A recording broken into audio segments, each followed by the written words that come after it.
Hi, I'm Kenny. I'm over at the Family Fun Center, and there's something new to Paris, Texas. It's a roller derby, right? Who am I speaking with today? My name is Robin Parks, aka Barbie Beatdown. I am owner and president of East Texas Roller Massacre. And we are starting a new division of our league here in Paris, Texas. Okay, what is like roller derby just in general?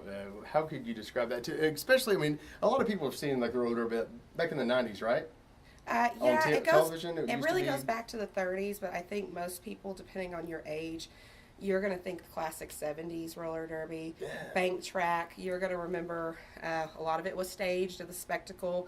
Women, men all play the sport flying over the rails, tons of fights, and the crazy derby names and what comes along with the culture of roller derby. So when you say staged, you're talking about like WWF, like wrestling? Yes, very much so. In today's modern roller derby, it is not staged. What you see is real. Well, I mean, I'm sure it's a lot more. I mean, with that momentum of like moving, right? Yes. A lot of it's got to be pretty intense as far as impact. But are you trained to fall in certain ways? Or? Yes, everything we train our players safely, how to fall safely. There are a lot of penalties. You can't just legally go around elbowing a girl in the face or starting a fight just because you feel like it. Isn't that what they do in hockey though? Ice hockey? Yeah, and you're still going to see that in modern roller derby, but you know there's penalties for it. But I'm not going to tell you girls don't still do it because you see it in every bout that you ever go to. Mm-hmm. But modern roller derby is just different now. It's more sport over spectacle. You still have the spectacle, of course. It's roller derby. It's the culture. It's a lifestyle for a lot of people. We eat, sleep, breathe roller derby daily. That's why you hear the crazy roller derby names, like I'm Barbie Beatdown. You know, the vice president's Raging B, which we won't say what that's shortened for. So if I was in roller derby, what would you call me? We go like half pint brawler. Is that a short joke? No, absolutely not. All right. So ultimately, I was going to ask you this. One, you're going to try to recruit ladies from all around. Yes, all of Lamar County. It's not going to be just Paris. If we can pull people from, I think what their areas are like Sun Valley, Reno, Honey Grove. What was the age range? It's 18 and up. So as long as you're so we could legal, have like a 70-year-old lady absolutely come in here and put on some knee pads. Really? Yeah, absolutely. She signs that waiver and says she doesn't care if she gets a hip replacement. What's the training process? I mean, how long? Sorry, how long do y'all not train? PC. I mean, like for instance, for you guys, this was your very first practice for these girls. I mean, most of these never ever done it before in their life. So I mean, what do you expect? Like, okay, we're going to do 10 sessions, then we bout. How does that work as far as training and then bouting? Sorry. Yeah, it took us 4 months before we got bout ready, and we do with this group. As you progress, you learn more and more, and you realize what you really need to do. Like these girls, probably in about 4 weeks, we will have them full contact. They will be hitting each other. They will be out here going full force, going after each other. You know, because some girls catch on quicker than others, but then we have the girls that really do need that time.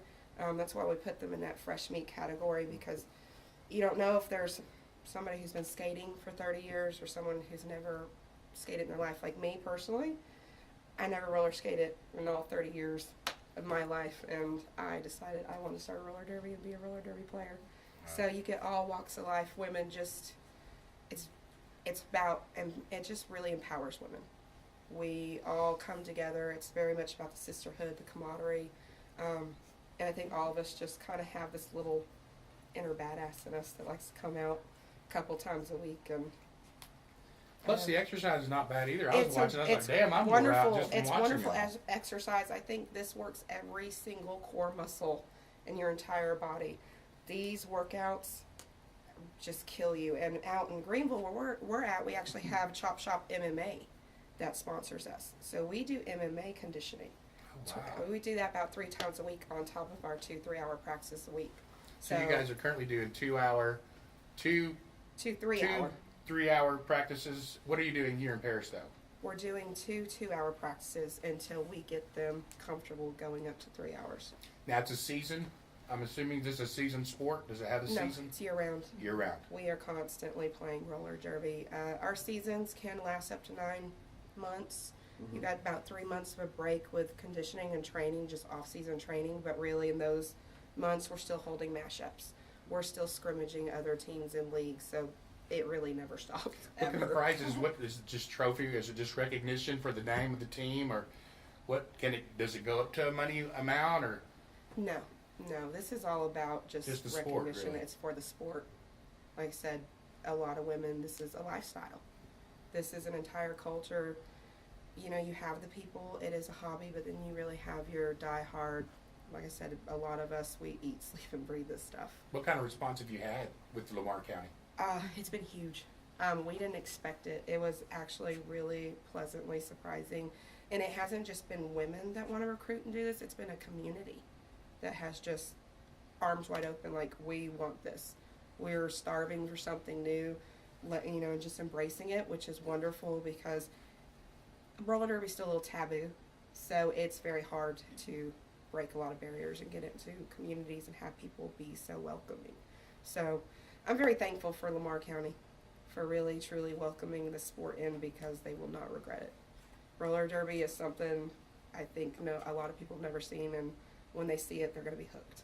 It is something they're going to want to do every single weekend and have their favorite skater, Barbie Beatdown, I might be I might have some serious hardcore fans because you really do. You really Right, it's a lot have like your wrestling. favorites. They seem It to is. follow you once they get their It is. favorite. The way I was describing it was like gladiators meets gladiators on skates meets Suicide Girls meets what was the other one? There was one more that I threw in there. I can't even. I don't know. I guess you got some WWF. Really That was it. The WWF. I mean, you just really mix it up. There's like many layers of roller derby. That's Very right. many aspects. A lot of dynamics to this that makes this Very sport so truly unique and interesting. Yeah. That you really want to get involved and follow. Like, people find themselves following it and then want to figure out a way to get involved and get their foot in the door and be our NSOs, be our cheerleaders, whatever they can do to help us. So, And you guys are not just looking for derby girls. You're looking for refs and. yes, we need referees, NSOs, which are non-skating officials, which can be anything from a scoreboard operator to a penalty tracker. We need coaches, an announcer, but I believe we actually might have filled that spot for announcer this evening. So I'm very excited about that. Once again, the wonderful response from Lamar County. Everything's Right. just kind of falling into place naturally. And then always actively recruiting skaters.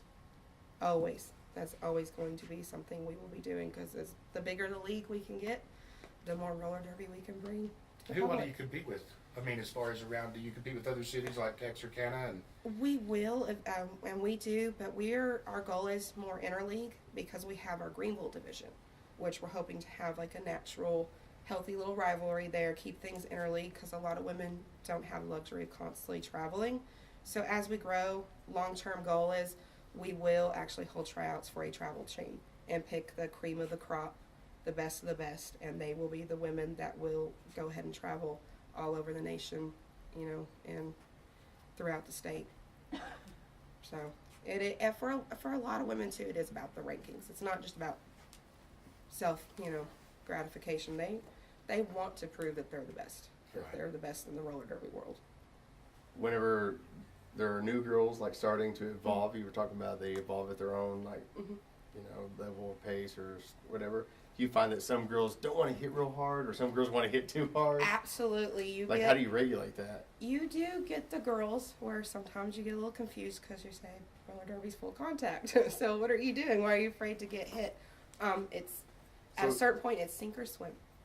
Either So go big or go home. So Get it's not hit. so much giving a hit, or as much as it is taking a hit. It's getting both. back up. It's being able to give it and take it. And if you can't fully do both, then roller derby's not for everybody. It is a different sport, but for women it's full contact, so it's all about hitting hard and getting hit hard. So you actually go for hard. And getting up. You're not looking Getting for back like, up and a keep little going. love tab. You don't know how to No. like. No. There's no like love tabs or No. anything. Oh no. So There's last question. Is it really like a race around a track where you're like, get the hell out of my way? What's the concept? you have a pivot and a jammer, and then you have your blockers. There's 5 on a team that are going to be out there, and then your opposing team as well. The object of the game is your jammers.